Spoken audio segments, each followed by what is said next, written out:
Welcome back into the Philly Sports Power Hour with Bill Colarulo. And I see you all in the chat trying to guess who the guest is going to be. People saying Chris Sims. I would never bring that clown on. Angelo Cataldi, Donald Trump, Howie Roseman. None of them have anything on my man, Johnny Marks, joining the Philly Sports Power Hour for the first time. What's up, John? I didn't realize this was my first time on the show. Bill, what up, dude? It is. You've been on my other show, but you've never been on the Philly Sports Power Hour. So I know everybody's going to be excited to see my man. Do it for Chuck from Mount Airy. He's rocking the shirt today. Check him out. Yeah, I meant to just finish my workout at the Y, and I was, have to do laundry. So this was what I decided to wear today. There you go. I'll tell you. So you're not on the radio anymore. So now you're going to just get swole, right? You're just going to be jacked out of your mind. I'm closer to 50 than 40. So, you worry about cholesterol and heart disease and all that stuff. So, yeah, I was actually the class I'm in. It's barbells, it's dumbbells, it's high intensity, but it's also mostly women, older women. So there's like average age 50-year-old woman and me in this class. So you feel good. It makes you feel good about yourself. I feel like a prime athlete compared to these other people. That's good. I love it, man. I love it. Well, let's jump into some things because I know people miss hearing from you every single day, but they can catch you every night at 9 o'clock right here on YouTube if you haven't checked out John Marks' YouTube channel yet. You're damn right. At John Marks Media, subscribe and watch every night. Yep, 9 o'clock. I've been on the show. It's a lot of fun, and John does a good job. Doesn't just talk sports sometimes. He gets into a lot of good stuff, so make sure you check it out. But let's jump in. I want to talk a little bit about some things I haven't had a chance to talk to you about. So one of the big things was A.J. Brown. He calls into your former show, talks to Jack Fritz, talks to Ike Reese. What's your take on this whole A.J. Brown situation? Man, I feel like he feels like he's misunderstood, that he's being painted as this diva, and the issues with the Eagles were really surrounding him and because of him. And I can't tell you that I've listened to a ton of sports radio since I left WIP, but I know how sports radio works. And it seems like a lot of people, a lot of sports fans in particular, Eagles fans on social media, on Twitter, have this belief that WIP was making up stories and spreading false rumors, where he's probably just seeing things and he's seeing his mentions that are saying like WIP saying this and WIP saying that. WIP's not starting or coming up with false stories or false narratives. WIP is saying, hey, would you trade A.J. Brown for Patrick Surtain? Would you trade A.J. Brown for a first-round draft pick? Do you think A.J. Brown is a problem in the locker room? Do you think A.J. Brown has a bad relationship with Jalen Hurts? When you have one of, if not the biggest, certainly in the modern day, historic collapse in Philadelphia sports history, people are going to start searching for answers, right? So when you go 10-1 and you have real wins, and I'm talking about real wins, they weren't fluky wins. They beat the Chiefs on the road. They had a great back and forth win against the Bills, and then everything falls apart.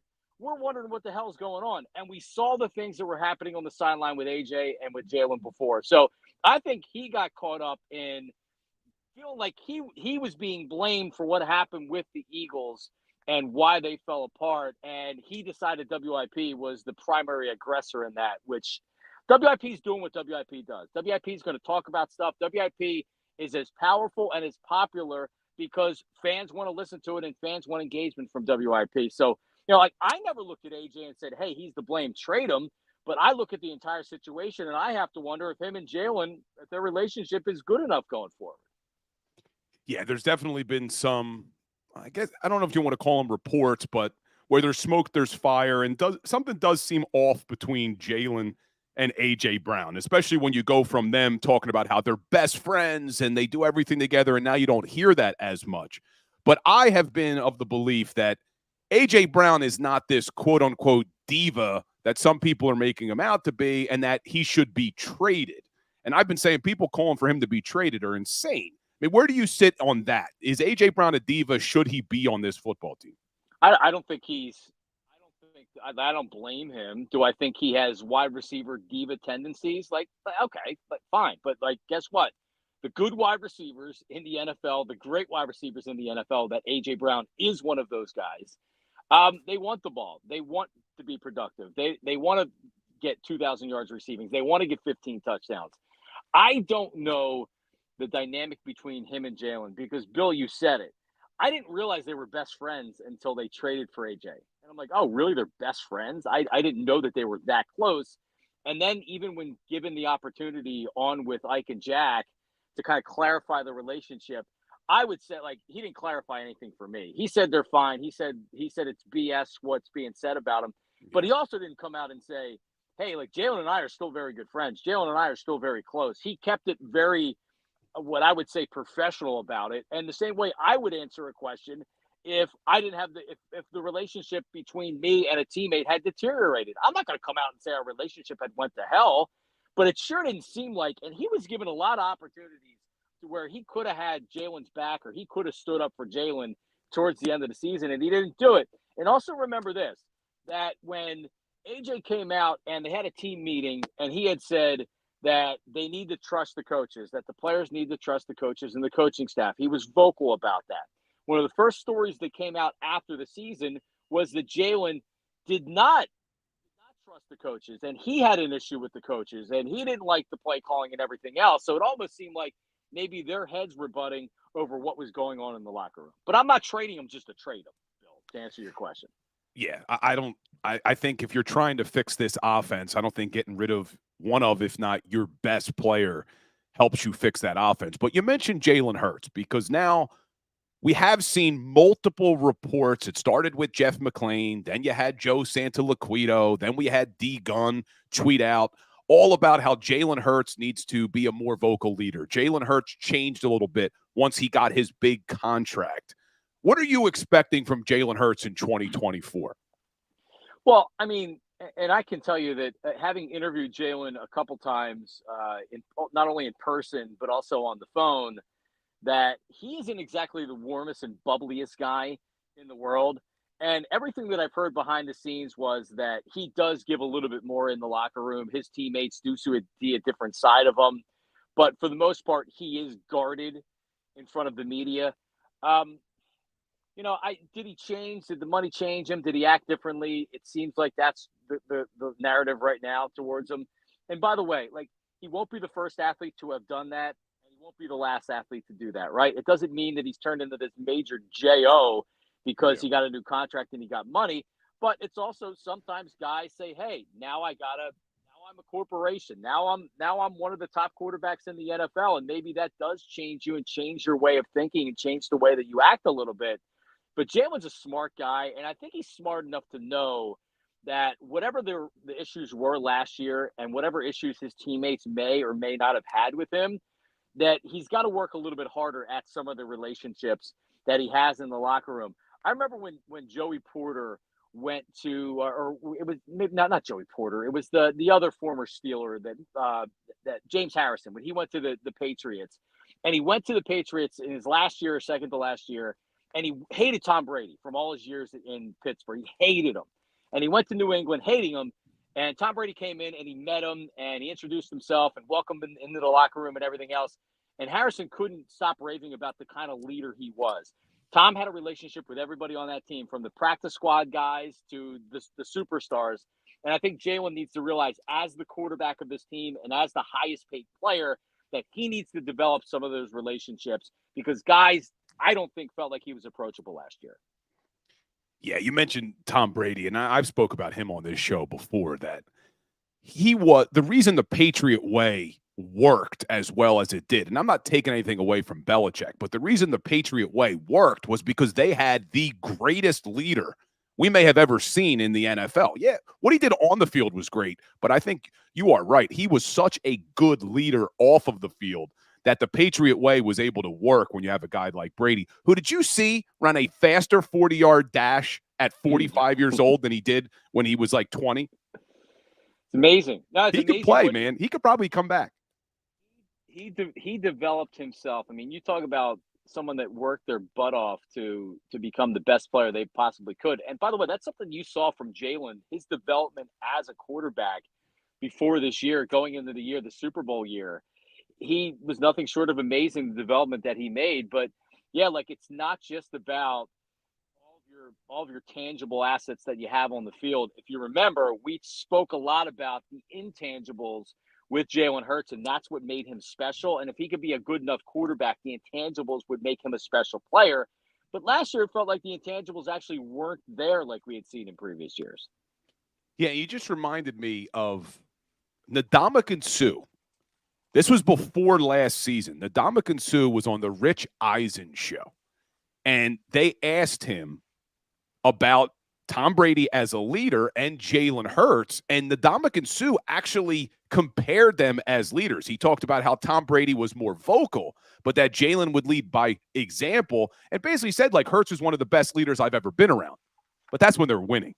So when you're losing, everything gets magnified, man. Right. It's like what AJ said, that he was doing the same thing when they were 10-1, and it was, oh, look how focused he is. Oh, he's all business on the sidelines. The minute you start losing games, now he's not approachable. Now he doesn't want to talk to his teammates. And by the way, like, I think that wasn't there with some of the teammates, that they weren't saying, like, why isn't he talking to anybody? Like, we're losing games. This offense is free falling. Why is he acting like he almost seemed annoyed on the sideline in a lot of those games? Maybe it was with the offense. Maybe it was with the play calling. I don't know. But I think it's something, like I had said, he's not the first player to maybe act like that. So I don't really think it's alarming, as long as he realizes, and some stories we saw coming out was that he realizes that maybe he needs to make a couple changes as a leader. And talking about how things get magnified when you're losing compared to winning, Sirianni, same way. When he's mugging the camera, most people are talking about how much they love him. When he's taunting fans, most people, I know there were still some it rubbed the wrong way, but most people are like, oh, he's perfect for Philadelphia. And now it's, look, he's a clown. He doesn't do anything. Where do you sit on the Nick Sirianni chat? Yeah, I remember after the Kansas City game, it was there where he's yelling at the fans, and it's like, all right, well, what other NFL coach acts like Nick Sirianni on the sidelines, towards the fans, all that stuff? And Eagles fans didn't want to hear it and didn't want to criticize him because they were 10-1, or I guess 9-1, 8-1 at that point. The minute he starts losing, guess what? People are going to turn on him. So the reality is, as long as Nick Sirianni continues to win, or if he gets back to winning, people are going to ignore that stuff, or they're going to think it's cool. But I mean, ultimately, if you just take everything winning and losing out of it, I think his behavior is ridiculous, and he needs to stop acting like a frat boy and realize he's a head coach in the National Football League. You know, like you can't be dumping, go to a can of Miller Lite and dump it on your head. You know what I mean? Like you're now you're the CEO of the Eagles. You're not there for your offensive genius. You're not there. You're literally, they brought in somebody else to run a different offense. You're a CEO. So I think it's time for him to grow up a little bit. The one thing I always appreciated about Nick Sirianni, and I like Nick. I think Nick's a good dude. He's a good father. He's a good family man. And his guys like him. But they played hard for him, and they responded to him until last year, until the skid last year, where it felt like guys just were tuning him out and nothing was working. So he better win, or he's gonna be out of a job. Yeah, and they better win early, because now I was not someone who thought they should have moved on from Sirianni. I think he had done enough that he deserved to come back. But even I have said, if they don't come out of the gates winning games, it's going to be really tough, because the noise is going to be so loud in this city that Sirianni should be fired. So they better get out to a hot start. Yeah, I agree with you. And it's interesting because we know their opponents. We don't know when they're playing the opponents. We think the Browns is going to be in Brazil, the first game of the season. Yeah. If they have a really tough schedule to start off, look out. Jeffrey Lurie's not a knee-jerk reaction guy. So he's like, it's not like you're David Tepper of the Panthers, where he's going to be canning head coaches. But if you have a slow start and they look at this team as saying, like, hey, this is a team that should still be like a Super Bowl type team, anything could happen. The pressure's on Sirianni, and he really, because he's not controlling the offense and the play calling anymore, there's really only so much he can do. So he's almost like powerless as far as what he can do as a head coach. So they better win, or he starts the season on the hot seat, to your point. Yeah, I agree with that. So, and Sirianni and Roseman both spoke at the combine. I wasn't expecting to get much from either one of them. What did you take from anything you heard at the combine from those two guys? Yeah, pretty much what you had said. They're not going to really give you much of anything. The one thing of note that jumps off at least the top of my head is the Jason Kelsey and Fletcher Cox soundbite that he had, which was he doesn't want them playing in another uniform. He doesn't want them seeing them wearing different colors. And Jason Kelsey, I mean, he's retiring, right? Do we all believe he's retiring? I guess we'll see. But Fletcher Cox is the name that he's not going to retire. He's still very productive. He was productive last year. He might have been their best defensive lineman, especially in the playoffs and at the end of the season. So is Howie going to bring him back on a 1 or a 2 year deal where you're going to have to pay him $10 million a year or something like that, because he's going to have suitors in the open market. Teams will want him. Andy Reid might want him in Kansas City if they can't get anything done with Chris Jones. So, Fletcher may be back. So that's the one takeaway from Howie, at least the first thing that I think of, is that he had said it before, that the guys that were a part of this Super Bowl run that they drafted, the Brandon Grahams, the Fletcher Coxes, the Jason Kelseys, those guys are important to the organization. And they're not just going to get rid of them because they're in their 30s and they may be on their last couple seasons. So Fletcher might be back this year, at least after listening to Howie. Yeah, and you're right. Fletcher did play at we lost Johnny. Oh, and he's coming back. I see him back in the thing. There he is. We lost you for a second. Would you get a phone call? No, I'm not sure. You were just gone. So I agree. I think Cox may come back, and he did play at a high level. For me, I think Jason Kelsey's retiring. I think he made up his mind a long time ago. I don't think there's any question about it. You hear him talk. He talks about the Eagles in third person now, which I've never heard him do before. And I think I may have heard you say this before. I said this and had some people come after me. I'm okay if Jason Kelsey retires. I don't want to pay a center that much money. As great as he is, he's a legend. We can utilize that money elsewhere. Let's roll with Cam Jurgens and save about $10 million on the cap. Yeah, you drafted him in the second round, right? Like to be the center. Now you're going to have to replace him as a guard, or maybe maybe Steen or Stein, whatever his name is, can come in and play. But like Jason Kelsey's had an unbelievable career. Retire, man. It's time for you to move on. You're going to make a lot of money in the media. You've been an all-time Eagles player. You're going to be in the Hall of Fame. You're going to get your jersey retired. I just think it's time. I think it's time to move on. I think it's time for Jason to retire. And if he comes back, I'm not going to go kicking and screaming. But if you ask me, you want him to retire or to come back, I want him to retire. Yeah, I agree with you on that one.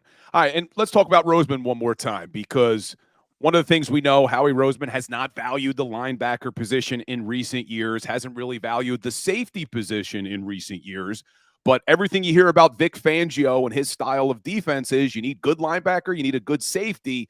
You think that'll change? You think free agency in about a week and a half that you'll see Howie Roseman make a splash in one of those two positions? No.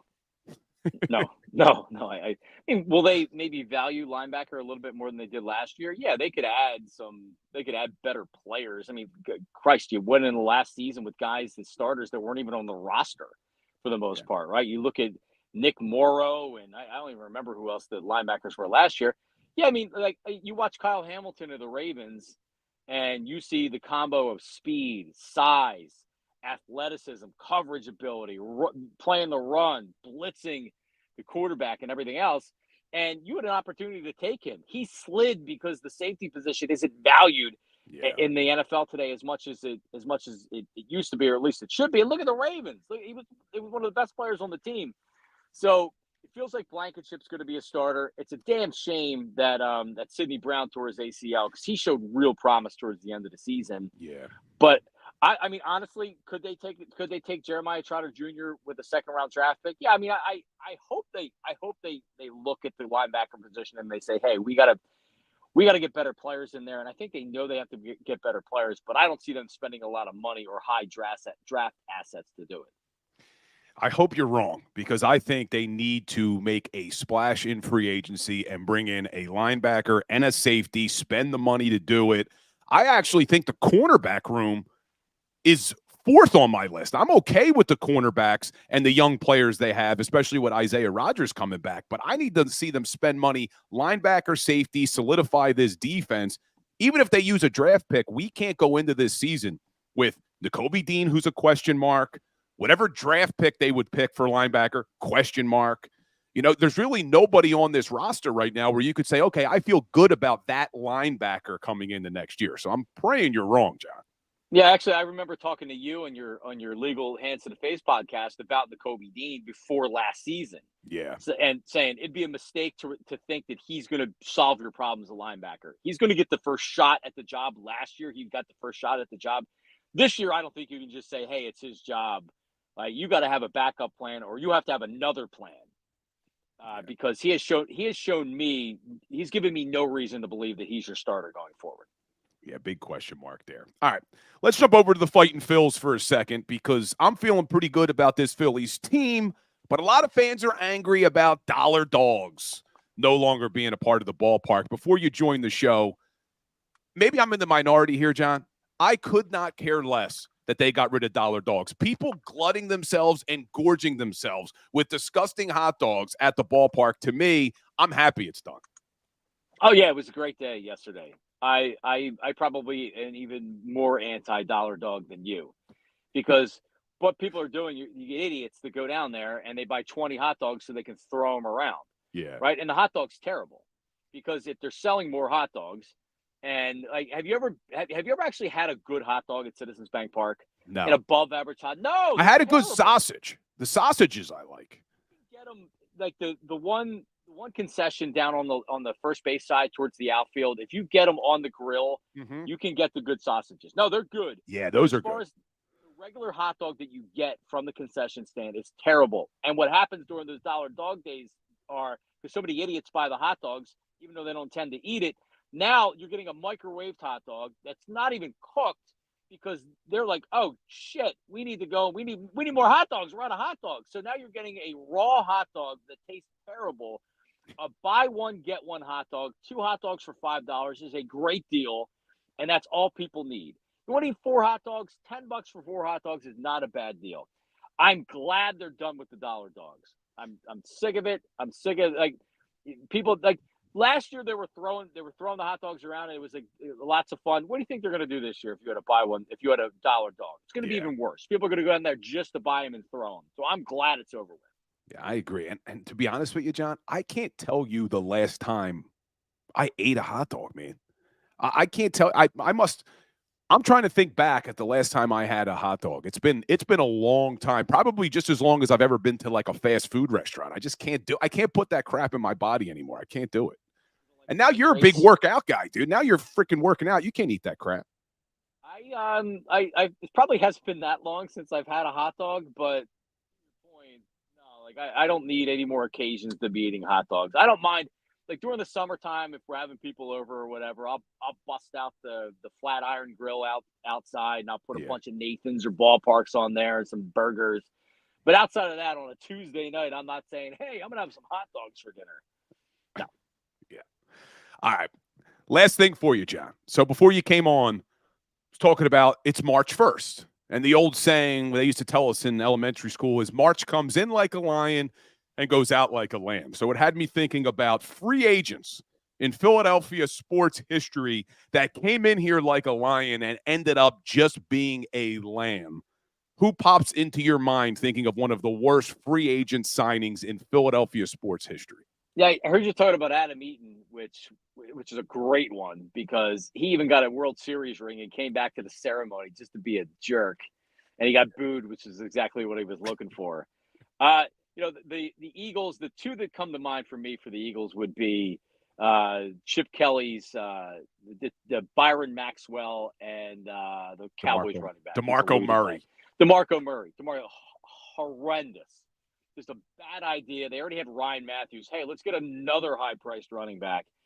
Like the Phillies, Danny Tarnable back in the day, if you remember, they signed him to a contract, and he fouled a ball off his foot. He never played him. I think he had like 3 at-bats, and he was supposed to be the big free agent signing when the Phillies were bad in the 90s, and you really had no reason to go down the games, and they wouldn't have been any good with Danny Tarnable. But Danny Tartable, like, as a kid, I'm like, Danny Tartable, this is great. They got Danny Tartable. And he had three at bats and the season was over. So, yeah, and I've seen people in the chat throwing out Greg Jeffries was another one for the Phillies, right? Greg Jeffries was 4 years, $20 million, and he wasn't like horrible. Was Andy Ashby, was he a free agent sign or did they trade for him? Because I remember I think it was 1998. They tried to do a co-ace between Curt Schilling and Andy Ashby. And Ashby had been here before. He was actually drafted by the Phillies, and then he was in San Diego for a while. And he came back in, and you could tell right away. It's like he's not going to be able to hold up. Well, they had it was a trade, so it wasn't free agency. But you knew he wasn't going to be able to handle the media and the fans of this town. You know who they traded for him? It says Ashby returned to the Phillies when he was traded from the Padres for Adam Eaton. Oh my God! So here we go, coming full circle. A tomato can for a tomato can. Awesome. Yeah.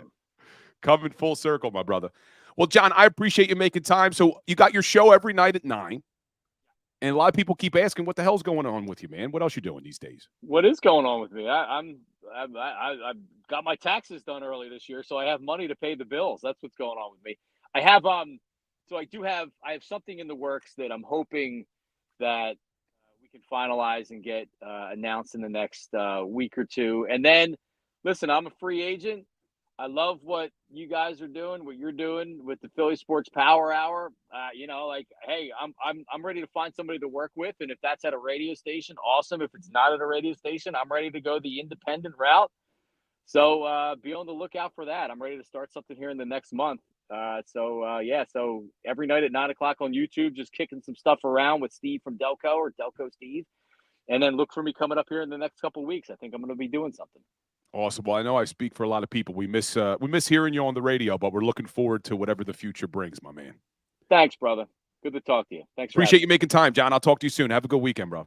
All right, buddy. You too. See you, John. Johnny Marks joining the show. And I saw some people in the chat who maybe are not sports talk radio people saying who he was, but John Marks was one of the best on WIP for a long time. And I listened to John almost every single day. He had a great show with Ike Reese. They did the afternoon show from 2 to 6, and John left. You got to give him a lot of credit. He left because he wanted to spend more time with his family.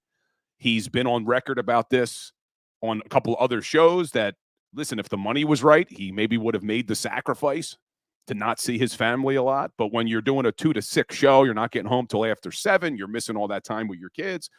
They couldn't come to an agreement, so he walked away from one of the top shows on WIP. And it's been announced they're replacing him with Spike Eskin is going to be stepping in. Spike Eskin, Howard Eskin's son. Some people call him Brett, but Spike Eskin and Jack Fritz. So, but nothing against those guys, but John was one of the best, so he will be missed. But be on the lookout for John Marks, because I think, like you just heard, maybe some things getting announced soon. So he's looking, but very good. Very good. I also see some of you wondering, hey, where you can find the Fanatic if you're not local. We're on the iHeartRadio app, so you could do that. I see people saying Odyssey, but iHeartRadio app, or you can go to 975thefanatic.com. So hopefully get a good show going for you guys tomorrow and Sunday morning. But continuing with some of these free agents, and I see people in the chat talking about some of the worst free agent signings in Philadelphia sports history. And that's why we got to be careful, because in about a week and a half, not even really, March 11th is when the legal tampering period starts in the NFL. Is we got to be careful not to just go after the big names, because let's flip it to a positive. JAKIB Sports posted on Twitter the other day an underrated Philadelphia Eagle over the last 25 years. And I answered the question, and in fact, they reshared that. They retweeted it